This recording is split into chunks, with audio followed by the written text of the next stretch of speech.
Okay, so my name's Gary Francis. I'm running a series of video presentations under the heading Deprogramming the Programming. This one's entitled Chapter 3, which is about preparedness. The deprogramming the programming aspect is about acknowledging to ourselves that everything we've been taught is basically a lie.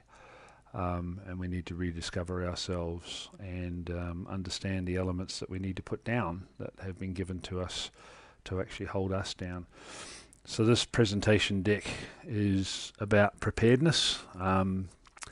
It's going to touch a little bit on classical prepping, but before prepping can start, we've got to examine where do we start in our mindset and the things that we're doing to look after ourselves, look after our families, protect our communities, etc. And if we're doing that well, how do we respond? What does that mean to us? What things might need to be adjusted and being prepared? Just acknowledge that everyone's living in a different place around the world, so where this leads to from a mindset of being prepared might be into actions that would classically be defined in our minds as prepping. And I acknowledge fully that what might work for me where I am might bear very little resemblance to what you need to do in your local area. And then just a pat on the back in the end for putting up with this presentation, but perhaps allowing me to talk about mindsets to everybody. So those that would come against us at the moment, they have really one thing to peddle. And as this slide unrolls, doesn't take a rocket science to work out where I think that is. I think they're pushing fear on us like never before. I think they're pushing fear on the vaxxed and the unvaxxed to have us all comply. And as we all know, well, as many of us know, a lot of it is more fairy tale than substance. And yet their weapon is ramping up towards us, right? Fear of our neighbours, fear of our family members, fear of being out in community, fear of a disease itself, fear of non-compliance. It's just fear. And I think the most important thing from a preparedness perspective and the mindset of being prepared is we've got to acknowledge what's coming towards us so that we can combat it and figure out strategies in our own preparedness state to actually push back and not be consumed by fear. So really interesting, right? Unbelievable the amount of programming that's out there. When I did a search engine search on the word preparedness for its definition, the Webster Dictionary gave us this heading, and I found this really kind of ironic.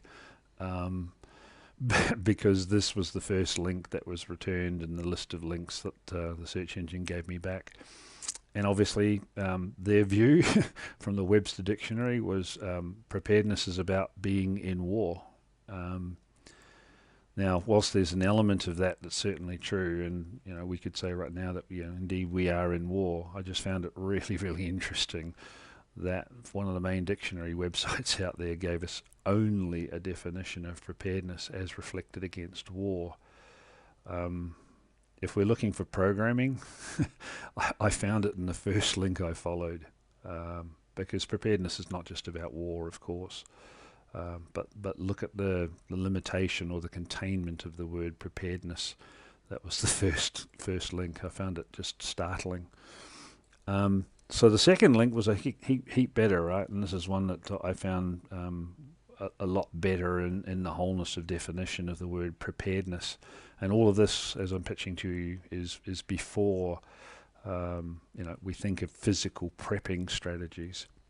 So preparedness is a condition of being completely ready for something, especially some kind of disaster, right? Your family's preparedness for an approaching hurricane might be an evacuation plan.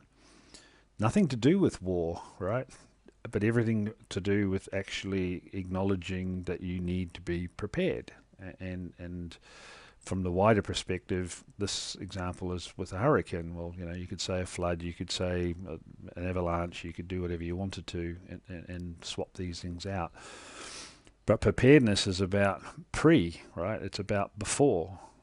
It's about being ready and being able to keep yourself informed for changes that might be coming your way, and therefore your plan of what you might, how that might physically work out for you in actual actions needs to be changed or adapted. But I just found it really incredibly ironic that the first definition was only about war. Um, and then I said, okay, so how do you put into someone's mind eye a way of expressing preparedness, right? And the example that I'm going to show you guys is pilots. When they fly, they have to do a lot of things all the time. They have to be monitoring, look ahead radar, Doppler, LiDAR, whatever they're using, um, to be in flight, to adjust themselves to changes that might be on the path that they're going to take, right? They also have to check for airworthiness. They also have to log a flight plan so they know where they're going and they know why, right? So all of this instrumentation in a modern aircraft, from my example perspective, is where I'm going to take this conversation about how we become prepared as though we're a pilot, planning for and executing a journey. So let's just wash this away for a second, and we'll draw some analogies between that example of being a pilot and my aspect and what I'm presenting about preparedness. Pilots, when they're in the air, they're always constantly looking ahead. They're using all the instrumentation to tell them what's coming up and what might be changing. So they're scanning all the time as a radar would actually operate. And from my perspective, that's a very, very, very important aspect of ourselves individually being prepared in our lives for changes that might be coming as we're journeying forward with our life, right? They've got all the throttle, the rudders, the ailerons, the everything else at their fingertips. So they are constantly, if they're not on autopilot, they're constantly adjusting everything to do with their journey. And from my perspective of preparedness, we've also got to maintain that sort of flexibility or agility into being prepared so that when we see things coming up, we can adjust in the same way a pilot does. They also, before they even get into an aircraft, they plan the trip, right? So, they log a flight plan. They want to go the scenic route, or they want to go the most direct route to where they want to get. So before they even get to an airport to fly, they've already got the whole trip planned, right? And that's also part of what I'm saying that we need to do in our own lives to be prepared. Watching ahead on multiple fronts before even the aircraft takes off, adjusting our plan as we need to, having a plan about where we want to end up, I think are all critical aspects before we even put in any action into this, under the heading of this word prepping. And obviously we're also checking, as a pilot does, for weather conditions. So when we plan our trip, do we have enough fuel? Is the aircraft itself airworthy? Do we have everything we need to actually ensure it's going to be a safe flight?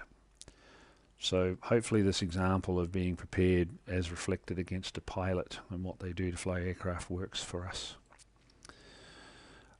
So how do I respond to this analogy if we dig a little deeper into here, right?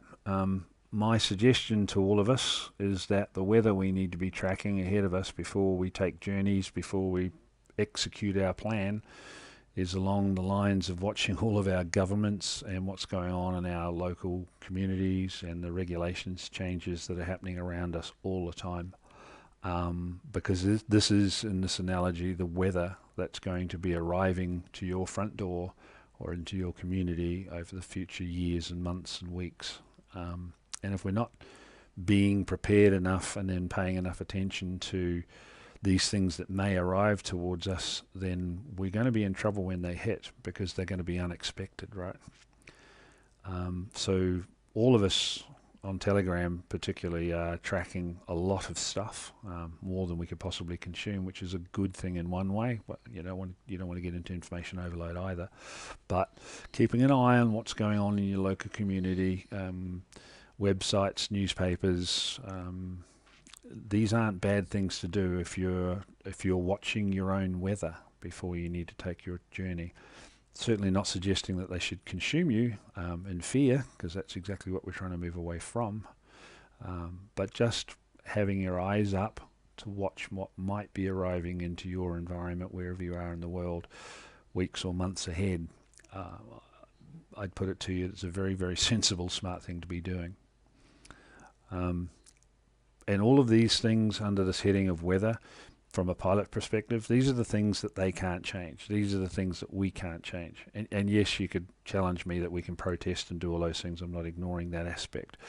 But for the most part, my ability at least to change what my federal or state government's doing here in Australia is pretty small. So tracking these things that I can't really change as they're arriving to me, I think, is a sensible approach.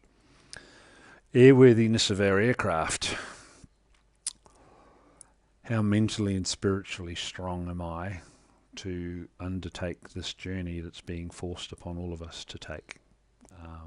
So airworthiness for me, these are the things that we can control, take responsibility for, and be sober with ourselves about where we're at in relation to how strong we actually are.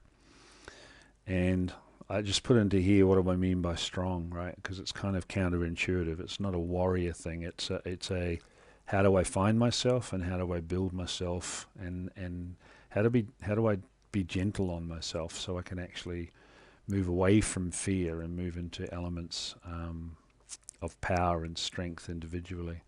So there's a lot of things there that if you cast your mind to, if you're struggling against the fear, that you can actually just go out or stay home and do yourself to help your own airworthiness be as robust as possible on the day when we may have to respond to the incoming weather. Again, looking after yourself, eating, drinking, how robust is your immune system? Am I still abusing myself through food or for whatever else, or am I really going to start taking control of myself and making my aircraft, in this example, strong and fit to be able to do whatever it is that my plan of being a prepper might actually say that I'm going to have to do. Lost my mouse. And what am I doing to reduce the stress, right? If their main element against us, their real, single-pointed spear is just fear, and that's causing a lot of stress and anxiety, pain and suffering for people. I'm not ignoring those, but how do I, from an airworthiness perspective, reduce stress in my life and give myself a chance to recharge, to actually come away from being under that fear into a place of strength for myself. Now the trip itself, right? This is where we're dropping a little bit into the prepping realms, right? The trip itself doesn't even need to be a trip. It's a state of readiness, because not everybody can flee an area, and certainly not everyone can flee an area and go into a better area. So the trip is the trip is the trip. Whether you stay where you are and choose that that's appropriate for you, whether you make a decision that you need to flee the area that you're in, or indeed that your plan, the trip in this example, is a combination of both. This is the things that you have to decide, right? No one can tell you what's going to be the right response for you.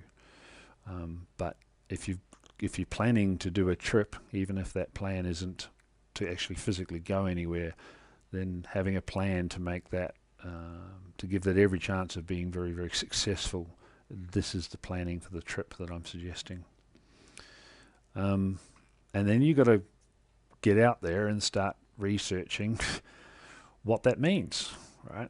And nobody can give you the holy grail, the golden key of what's going to be right for you.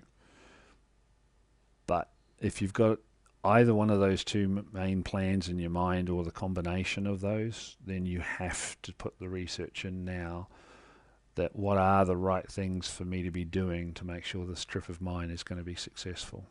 And this is where, as an outpouring of these questions, you start to form a prepping plan. But without all of these elements in place before, you can freak out, can be consumed by the fear, make up a plan that's not really perhaps well thought out because it's coming from the wrong energy in the first place. But it is you that must actually research the actions that support your conditions. And part of the congratulations part that I've weaved into this deck is even listening to this hopefully is helpful for a lot of people to actually start to chunk down this huge wave of pressure that's coming against us and actually be able to individually respond. So I'm hoping this slide deck is actually part of making you more aware and more in control of your own life. And just acknowledge to yourself, look, no matter how good a plan is, there are things out there, in this analogy, like the weather, that you perhaps won't have the influence over it that you would like to have. So whatever your trip is, whether it's not even actually going anywhere, just acknowledge there are a few things that might pop up. And as a pilot example, he plans, and on that day there's a freak thunderstorm. He's got to adjust for it. Well, the same analogy works for me for being prepared. Okay, so by doing all of this, putting it all together and looking at the elements that you can avail yourself of in your area, it's yours to decide, right? But just thinking about being prepared in this way, you're already empowering yourself, right? You're already putting yourself into a position of your own personal control, whether that's for yourself or your family, but it's a much, much better place to be than just being consumed by fear. And I would also say, even if you take one step a week, that it doesn't matter how big or small those steps actually are, they are an advancement of you empowering yourself. They are an advancement of you empowering your local community or your family, just by your very example about how you're responding to what's coming or what may arrive. And I know it's kind of a funny thing to say, but I'd suggest that it's even worth celebrating that you're starting to take steps for yourself, because in that celebration there is no fear, right? There is an acknowledgement of movement in the right direction. So doing one thing a week, doing one thing a day, whatever the pace that you can find for yourself avails you of, celebrate the fact you're actually doing it, because in celebration and joy and love and those things, it's the complete opposite than fear. So I think it's very important to acknowledge to ourselves that we are actually moving and taking action, right? Okay, so track the local governments, be prepared right now. Maybe part of that is, again, to reduce the fear and the shock of when something comes. If you know that from an employment perspective, perhaps that your circumstances may change in the future, acknowledge that and prepare for it rather than let it arrive into your life as though it's the biggest calamity. Because if you're looking ahead enough and you can see those things starting to pop up out there on your radar, and you know that within weeks or months that your personal circumstances might change, start preparing for it now. So if it does arrive, it won't be all-consuming. Tracking the local conditions, right? I'd suggest that all of us need to be in our local communities, just building other people up, yes, but also just watching the heartbeat in your local area.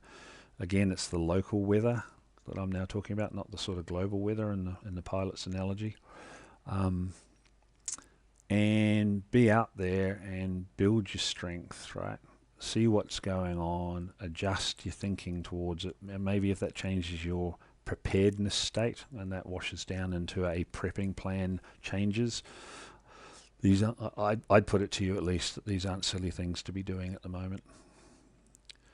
And lastly, in this slide anyway, start to take real responsibility for ourselves, right? Not looking for answers to come from other people, not looking for the links that other people are sharing that work for them that might not be appropriate for you, because even in those areas, they are a distraction, right? So it's a tough thing. Our society has taught us to outsource the responsibility for our children's education, for the arrival of food into our life, for builders that build the houses we live in. All through our lives, we aren't really being asked to take responsibility for ourselves in many areas. Now, I know some people might find that challenging, but I'm just talking about, the amount of things that we take for granted that get delivered to us that we really don't think about very much. If we're going to pick up being prepared, then it is our responsibility to actually put that in place. You can't ask anyone else to do it for you because they're a different person. Excuse me, they're a different person. They're living in a different house. They're living in, apartments. They're living in a big city, right? So this is down to you at a personal level, of you taking responsibility for what you think is going to be right for you and your family. And this is the complete opposite of fear, right? I think if we can see preparedness and being prepared in the right light, that we should be celebrating the fact that we're moving into being prepared.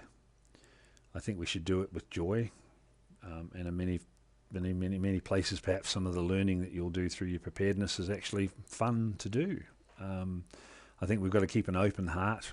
I think we've got to understand that we're empowering ourselves, and in many ways, for me especially, trying to build local community around us so there's actually strength in numbers. And I'm not talking there about combat, I'm just talking about resilience of community, and being able to openly rely on others in our community for part of the solutions that we can't provide for ourselves. You've got somebody in your local area that's got a garden, but you've got no space to garden, but you can go and give them your labour or, eggs or, whatever. Then those interactions are building community around you, which are then the opposite of fear. So being prepared isn't hard work. It is, and it should be kind of fun and new and explorative. And I'm suggesting very clearly here that it's something you can at least consider doing with your local community. And then, as I've alluded to, these are the things that actually destroy the single thing that's coming against us, this fear-mongering propaganda. We need none of that, right? We actually just need to turn to ourselves and walk into an empowered life. And it's challenging. We've got to take that responsibility very seriously. So, here's part of my thinking about being prepared, and there is a warning attached to this. This headline is provocative, right? There's a headline that I personally have considered myself may be part of the weather that's in front of me, and me personally, I leave everybody else alone to make up their own mind, but my own personal position is this: is I want no way to be injected with anything, with consent or without my consent. But if I'm sober about what may be in the future for me, and somebody may well indeed hold me down one day and inject something that's poison into me, then this headline for me is a real headline. And is this at the behest of losing my own life, to combat it, or just an acknowledgement that this might be in front of me? So, whether it's with my consent or not, this may happen. This is part of the weather that I can see out there in the future that may be around in my life, right? So how do you get prepared for this? I'm going through a very, very strong detoxing program at the moment, and the objective of that is to make the immune system very, very robust, and to replace minerals that have been lost over millennia in my life because of toxic food, etc. This is removing all the heavy metals out of my systems, and trying to give my body as much robustness as absolutely possible should this aspect of weather arrive into my life that's kind of out of my control. So even in this regard, I can be empowered. And I got to tell you, going on these detox programs is empowering of its own right, regardless of whether this headline comes true or not for me. Just cleaning out your body and living better is invigorating. It is empowering. So the weather might arrive one day, but I'll be as robust as I possibly can be on that day, should it arrive. And, I'm becoming prepared. So this hasn't got anything to do with, storing food as a prepper would, or having a bug out bag as a prepper would. This is about being prepared rather than the action of classically what they call prepping. In the same way, different people are at different pressure all over the world, right? And the fear game is driving isolation into our societies. It's dividing families. It's destroying so much around us right now. And I'm just acknowledging here in this slide that there's a lot of people out there in fear and feeling vulnerable and isolated. And if you're one of those and you're hearing this presentation, then there are things you can do to combat this isolation or feeling vulnerable that this fear is trying to have us be subservient to. Get out now and talk to your neighbour. Build a network. Rekindle some relationships that you might have forgotten about in the past who were once good friends. And just get into an attitude of being open to getting out there and sharing where you're at and looking for other people to help build you up.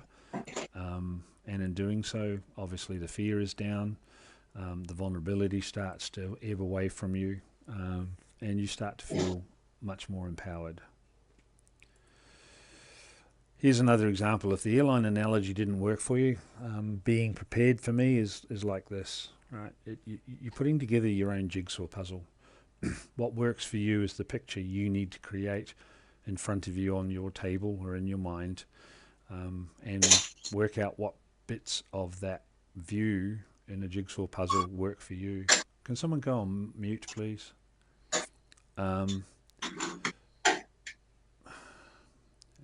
So if the airline analogy didn't work for you, I just put up another example of another picture that might work for you. What are the pieces of your puzzle that you want to put together for yourself in being prepared?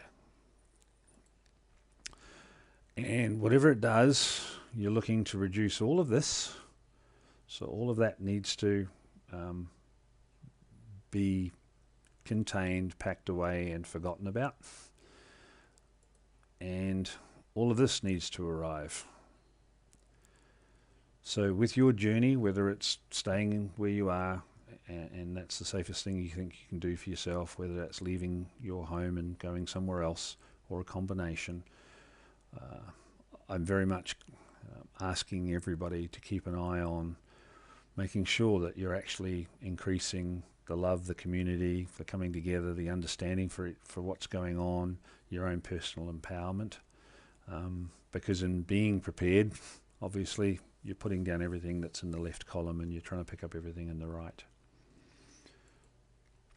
Second warning, right? Now we're gonna drop into the prepping side of this presentation, because from a mindset perspective, hopefully I've given people a bit of a definition of what I think is an appropriate approach to look before we do anything about executing prepping plans.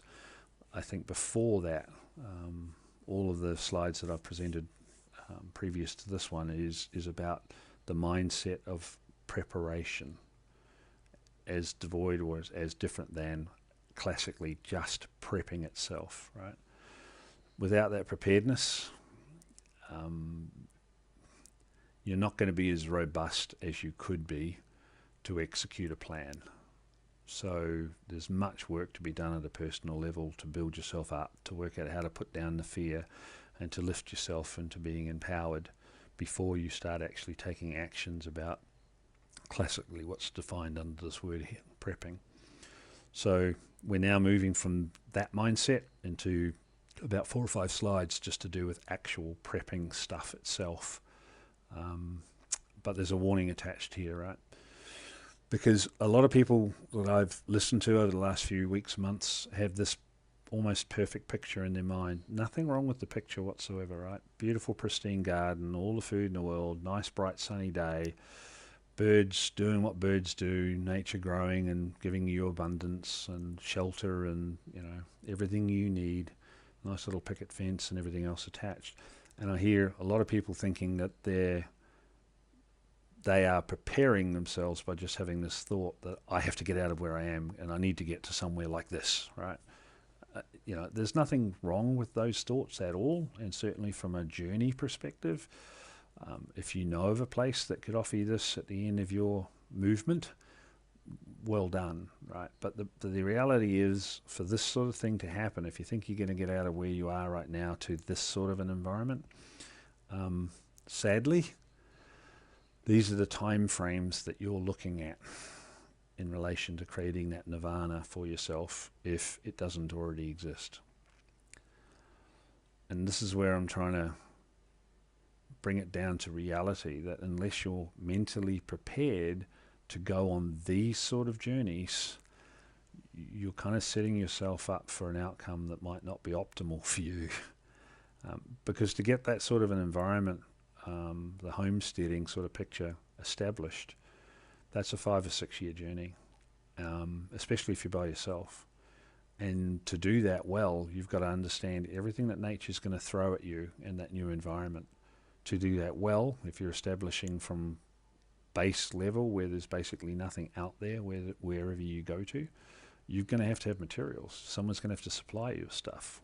You're going to have to build things. You're in for a really, really, really tough ride for 3, 4, 5 years before you can get yourself established out there. And that's why the slide was predicated with one that said warning, because I don't want to hurt anybody who has this vision of leaving a city and going out into the bush and living beautifully out there.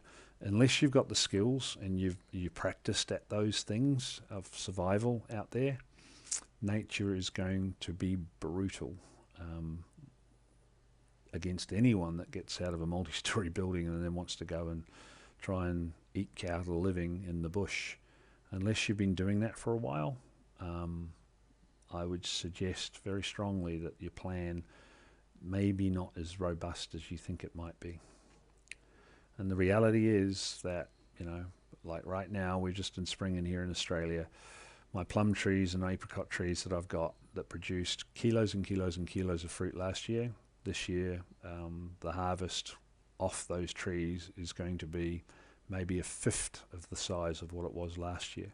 We had a frost come through when the fruit trees were blossoming. It destroyed a lot of the blossoms, and therefore the fruit yield off even the fruit trees this year is going to be way, way down on what it was last year. And that's just nature, right? That's big picture stuff that we can't change. So you've got to be careful with this nirvanic view of moving into a beautiful homestead. It takes time, it takes a lot of work, and you're going to go over a lot of hard knocks on your journey. So, my counsel isn't all depressing, right? My counsel is start where you're at right now. Write down the things that you've got around you right now that you think could be interesting for you to explore and see whether they're valid and whether they work for you. And again, it's all affected by your mental state of preparedness, whether you think you're going to stay in a place, whether you think you're going to bug out, as the classic term is, or whether your plan is a combination of both. You have to start being prepared. You have to start knowing what the weather is and what your local community is doing to be able to turn your plan into a reality for yourself. The environmental thing, everybody's in a different place, right? So there's no one that can give you the help or direct counsel, because we are all living in different places around the world, different climates, different environments, different soil types. The plan, the preparedness that I'm suggesting you need to go through is yours to own. And of course, it is completely influenced by where you are and what your environment's going to offer you. The basics of life, Food, shelter and protection. Keep these things in the fore of your mind. If you're going to be traveling, travel light, but know where you're going to go to. Because these things are obviously important to sustain life. So in some regards, it's much easier perhaps to stay where you are, and because you've already got the shelter part of it, you may already know your local environment, so your protection element for what you need in your life could be there. And maybe food's a bit more tricky in a big city, so part of that would highlight the fact that you need to spend some time on being prepared to secure food. But these things don't change, right? This is the things that we need to sustain life. So just acknowledge those, and as you're working through a plan now, because you get at the same time you're getting prepared and you're building a plan, you've got some decisions to take, right? Are you planning to stay where you are? Are you planning to get out of where you are? Or is your plan embrace a concept of where both might be in play depending on the weather that's going to come towards you? And as I've indicated, right, it's all to do with your local environment. Where you might go, how you might get to where you might go, why you might stay in your local city. These are all things that you've got to decide. And as I said, there's no single answer that's right for everybody. And then, as I've indicated, right, congratulate yourself. Put down the fear. And even if you'd like, be as brave as to move into celebration, right? Because you're doing something, you're taking control of yourself, you're taking responsibility for your actions and what you think is going to work for you. Why aren't we celebrating these steps? Why aren't we acknowledging the amount of fear that in doing those steps, how much the fear actually erodes and ebbs away from us?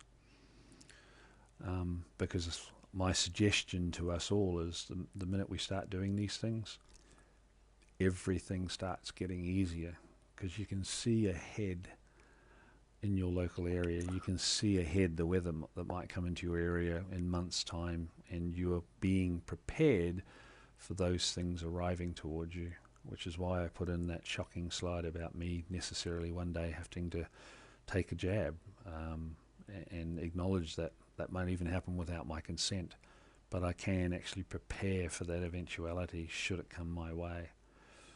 So even the things out of your control, seemingly out of your control, you can still prepare yourself for those things arriving towards you the best you can.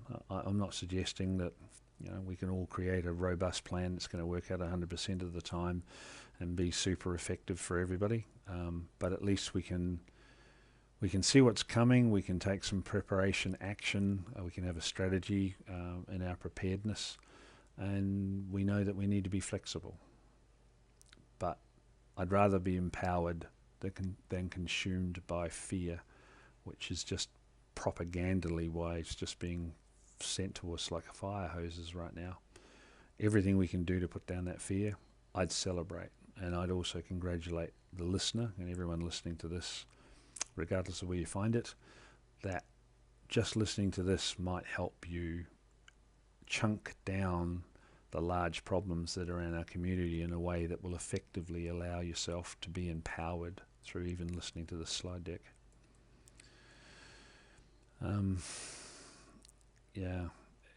We need to take the life's responsibilities back to ourselves. We need to understand the environments around us in ways that we might not have previously had to consider before. And we need to start making some decisions about all this stuff.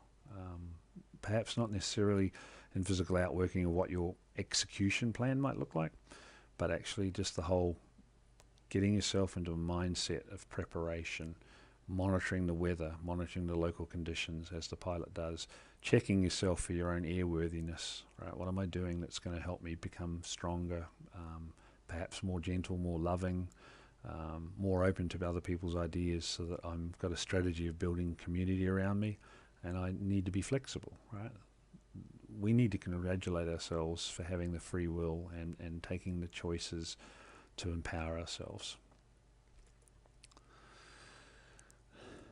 So preparedness is a big thing. and it's certainly my suggestion to the listener that we need to be prepared before we start thinking about planning our response to the pressure that might come upon us.